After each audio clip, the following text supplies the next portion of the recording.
Hello my dear viewers. So நம்ம போன வீடியோவில் வந்து பார்த்தீங்கன்னா கேல்குலேட்டர் வந்து செஞ்சுருந்தோம். ஸோ இந்த ஃபுல் வீடியோ வந்து பார்த்தீங்கன்னா நீங்கள் இன்னும் பார்க்கல அப்படின்னா நம்ம சேனலில் இருக்கக்கூடிய பிளேலிஸ்ட்டில் போய் பாருங்கள், கண்டிப்பாக இருக்கும். ஸோ அந்த வீடியோவில் நான் வந்து சொல்லியிருப்பேன், இஃப் எல்ஃப் எல்ஸ் இந்த 3 விஷயத்தை பற்றி தெரிஞ்சுக்கிட்டதுக்கு அப்புறமேட்டு நம்ம ஒரு அட்வான்ஸ்டு கேல்குலேட்டர் செய்யலாம். அதாவது போன வாட்டி நம்ம செஞ்ச கேல்குலேட்டரில் ப்ளஸ் ஃபங்க்ஷன் மட்டும்தான் இருக்கும். பட் அடுத்து நம்ம செய்ய போகிற கேல்குலேட்டரில் எல்லா ஃபங்க்ஷனுமே இருக்கிற மாதிரி, அதாவது மல்டிப்ளை, அடிஷன், சப்ராக்ஷன் எல்லாமே இருக்கிற மாதிரி செய்யலான்னு சொல்லியிருந்தேன். ஸோ அதுக்கு தான் இந்த வீடியோ. நீங்கள் தம்ப்நெயிலில் பார்த்துருப்பீங்க, பைத்தான் ப்ளஸ் ஏஐ அப்படின்னு சொல்லிட்டு. ஏஐனா ஆர்டிஃபிஷியல் இன்டெலிஜென்ஸ். ஸோ அதுக்கும் இதுக்கும் என்ன சம்மந்தம் அப்படின்னா, ஒன்றுமே இல்லை. ஆர்டிஃபிஷியல் இன்டெலிஜென்ஸ் அப்படின்றது நீங்கள் நினச்சிட்ருக்கிற கூகுள் அசிஸ்டண்ட், சிரி, அலெக்ஸா அந்த மாதிரி கிடையாது. உதாரணத்துக்கு நம்மளுடைய யூடியூப்பில் நீங்கள் வந்து என்னோடய வீடியோஸ் பார்க்குறீங்க அப்படின்னா திருப்பி உங்களுக்கு சஜஷனில் என்னோடய வீடியோஸே வருதில்ல. ஸோ இதுதான் வந்து ஆர்டிஃபிஷியல் இன்டெலிஜென்ஸ் பண்ணுற வேலை. ஸோ நம்ம இன்றைக்கி அது எப்படி ஒர்க் ஆகுதுன்றதை பற்றி ஒரு ரொம்ப பேசிக், இது ஏஐன்னு கூட சொல்ல முடியாது, பட் இருக்கிறதுலே ரொம்ப ரொம்ப பேசிக்கான ஒரு விஷயத்த பார்க்க போகிறோம். ஸோ எனக்கு வந்து இது எதுவுமே நமக்கு தேவையில்லை. ஸோ நான் இதை வந்து டெலீட் பண்ணி எல்லாத்தையுமே வந்து டெலீட் பண்ணிடுறேன். ஓகே. ஸோ இப்போது நம்ம வந்து ஒரு 3 ஸ்டேட்மெண்ட்டை பற்றி பார்க்க போகிறோம். வீடியோ கொஞ்சம் லென்த்தாக போகும்னு நினைக்கிறேன். முடிஞ்ச அளவுக்கு சீக்கிரம் முடிக்க பார்க்குறேன். First if. Okay, if statement and elif, அப்புறம் எல்ஸ். இந்த 3 ஸ்டேட்மெண்ட்டும் பற்றி தான் பார்க்க போகிறோம். ஸோ வாங்க வீடியோக்குள்ளே போகலாம். ஸோ இப்போ வந்து பார்த்திங்கன்னா ஃபஸ்ட்டு ஒரு வேரியபிள் நான் ஒன்று க்ரியேட் பண்ணிக்கிறேன். என்னன்னு க்ரியேட் பண்ணலாம்? ஓகே, இந்த கேல்குலேட்டரில் க்ரியேட் பண்ணி இந்த மாதிரியே க்ரியேட் பண்ணுறேன்.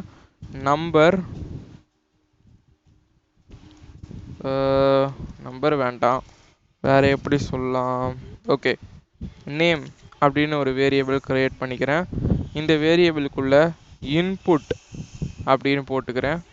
இன்புட்டில் எப்பவும் போல் நேம் அப்படின்னு அடிச்சுக்கிறேன். ஸோ ஓகே, நேம்னு வந்து அடித்தாச்சு. இதுக்கப்புறம் நான் வந்து பாஸ் அப்படின்னு ஒரு வேரியபிள் க்ரியேட் பண்ணிக்கிறேன். இதில் பாஸ்ன்னு ஒரு ஃபங்க்ஷன் ஒன்று இருக்குது. ஸோ அந்த ஃபங்க்ஷன் அதுக்கும் இதுக்கும் இந்த வேரியபிளுக்கும் கொஞ்சம் குழப்பமாகுது. ஸோ நான் பாஸ்வேர்டுன்னே வச்சுக்கிறேன். பாஸ்வேர்ட் அப்படின்னு சொல்லிட்டு ஒரு ஃபங்க்ஷன் க்ரியேட் பண்ணிக்கிறேன். அண்டு இந்த பாஸ்வேர்டுக்கு ஒரு இன்புட் வாங்கிக்கிறேன். ஓகே, இதில் நான் வந்து ஒரு என்ன சொல்கிறது, பாஸ்வேர்ட் அப்படின்னு வந்து கேட்குறேன். ஸோ இங்கே வந்து யூசர் நேம்னு வச்சுப்போம். ஓகேவா, user name. Okay, user name. So இப்போது நான் என்ன பண்ண போகிறேன்னா, ஒரு யூசர் நேம் பாஸ்வேர்டு கொடுக்க போகிறேன். யாருக்குன்னா யூசர்ஸ்க்கு. ஸோ அவங்க தப்பாக அடித்தாங்கன்னா உள்ளே போகாது. ஓகே, ஸோ இப்போ நான் ஜஸ்ட்டு ஒரு 2 வேரியபிள் க்ரியேட் பண்ணியிருக்கேன். ஓகே, இஃப்னா என்ன, ஒரு வேளை user name equal to 2 equal to போடணும் பைத்தானில். ஒரு வேளை ஈக்குவல் டுவா, என்ன ஈக்குவல் டுவா, கிருஷாந்த், ஆனால் கிருஷ். ஓகே, ஸோ இப்போ இதுக்கு என்ன அர்த்தம்னா, இஃப் ஒரு வேளை யூசர் நேம் இந்த வேரியபிள்குள்ளே கிருஷ் அப்படின்ற பேர் வந்துருச்சுன்னா, அப்புறம் அண்டு பாஸ்வேர்ட் ஈக்குவல் டு 1 2 3 4. ஒருவேளை இந்த பாஸ்வேர்டுன்ற வேரியபிள்குள்ளே 1 2 3 4 வந்துருச்சுன்னா இப்போ என்ன பண்ணணும் அப்படின்றத நம்ம சொல்ல போகிறோம். ஸோ பிரிண்ட்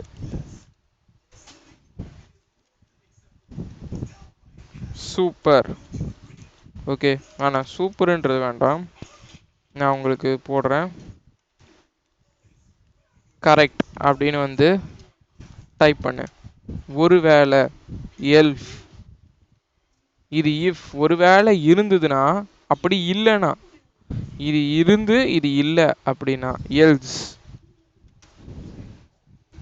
இப்போ பிரிண்ட் பண்ணணும். என்னத்தை பிரிண்ட் பண்ணணும்?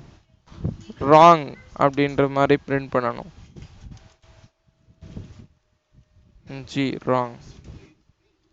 ஓகே. ஸோ இந்த மாதிரி வந்து இது பிரிண்ட் பண்ணிடுச்சு அப்படின்னா நம்மளோட ஒரு லாகின் சிஸ்டம் மாதிரி இது வந்து ஒர்க் ஆகும். ஸோ நான் ரன் பண்ணுறேன். யூசர் நேமை தப்பாக அடிக்கிறேன், பாஸ்வேர்டையும் தப்பாக அடிக்கிறேன், என்டர் பண்ணுறேன். இங்கே ஒரு தப்பு ஆயிருக்கு. Just a minute.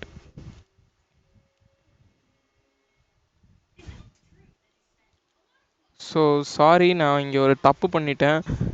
நம்ம எப்பவும் அண்டுக்கு இந்த மாதிரி போடுறதுனால நான் ப்ரோக்ராம்லேயும் அண்டுக்கு இதே மாதிரி போட்டுட்டேன். ஸோ நம்ம சாதாரணமாக போடுற ஏஎன்டி தான் போடணும்.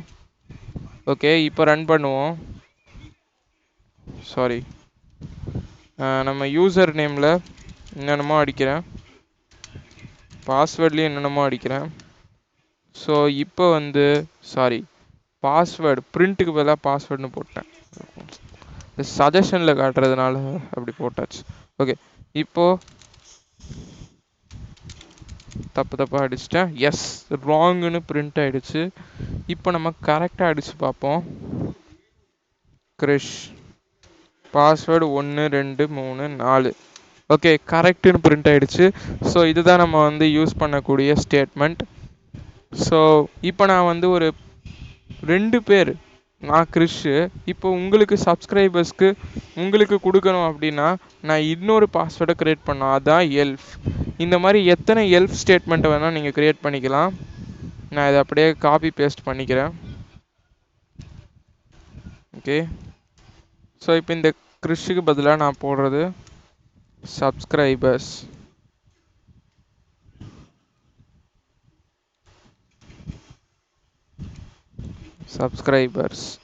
ஓகே, ஸோ இது நான் வந்து யூசர் நேமை வச்சுருக்கேன், பாஸ்வேர்டு 1 2 3. இப்போயும் இது என்ன பண்ணணும் அப்படின்னா கரெக்டுன்னு தான் பிரிண்ட் பண்ணணும். ஓகே, ஸோ இப்போ நான் ரன் பண்ணுறேன். நான் வந்து பாஸ்வேர்டு இதை பாருங்கள், சப்ஸ்கிரைபர்ஸ்னு இருக்குல்ல. ஸோ இதுதான் என்னோடய யூசர் நேம்.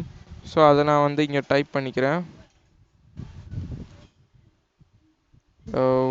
ஓகே, சப்ஸ்கிரைபர்ஸ்னு பிரிண்ட் பண்ணியாச்சு. பாஸ்வேர்டு வந்து 1 2 3 4. ரன் பண்ணுறேன், கரெக்டுன்னு வந்துருச்சு. ஸோ இதுதான் ஒரு மிஷின் பார்க்க வேண்டிய வேலை. அண்டு ஏஐ நீங்கள் சொன்ன மாதிரி நான் இப்போ வந்து ஒரு ஏஐ க்ரியேட் பண்ண போகிறேன். So just a minute. So guys, இப்போ நான் ஒரு நான் ஒரு ஏஐ மாதிரி க்ரியேட் பண்ணியிருக்கேன். ஸோ இப்போ நான் ரன் பண்ணேன்னா பாருங்கள். சாரி, இந்த இடத்துல சின்டெக்ஸ் போடல. ஓகே, இப்போ நான் இதை ரன் பண்ணேன்னா பாருங்கள், ஆஸ்க்குன்னு கேட்குது. நான் வந்து ஹாய்னு அடிச்சேன்னா ஹாய் சார்னு ரிப்ளை பண்ணோம். அண்டு ப்ளஸ் இப்போ நான் போயிட்டு ஹலோ அப்படின்னு அடித்தேன்னா ஹலோ சார்னு ரிப்ளை பண்ணோம். இல்லை நான் ஏதாவது தப்பான கமாண்ட் அடித்தேன்னா அது எடுத்துக்கவே எடுத்துக்காது. ஸோ இந்த மாதிரி இது வந்து யூஸ்ஃபுல்லாக இருக்கும். அண்ட் இந்த பாஸ் ஸ்டேட்மெண்ட் வந்து ஒன்றுமே பண்ணாது, சும்மா விட்டுரும். இங்கே எதுவுமே பண்ண தேவையில்ல, பாஸ் அப்படின்றது தான் இதோட அர்த்தம். ஸோ இது திருப்பி திருப்பி வரணும், நம்ம ரன் ஆகிட்டே இருக்கணும். திருப்பி நம்ம போயிட்டு இங்கே ரன் பண்ண தேவை இருக்கக்கூடாது அப்படின்னு நீங்கள் நினச்சிங்கன்னா அதுக்கு அடுத்தடுத்த வீடியோஸில் நம்ம பார்க்கலாம். ஸோ இப்போதைக்கு தேங்க்ஸ் ஃபார் வாட்சிங் திஸ் வீடியோ. நான் உங்களை அடுத்த வீடியோவில் பார்க்குறேன்.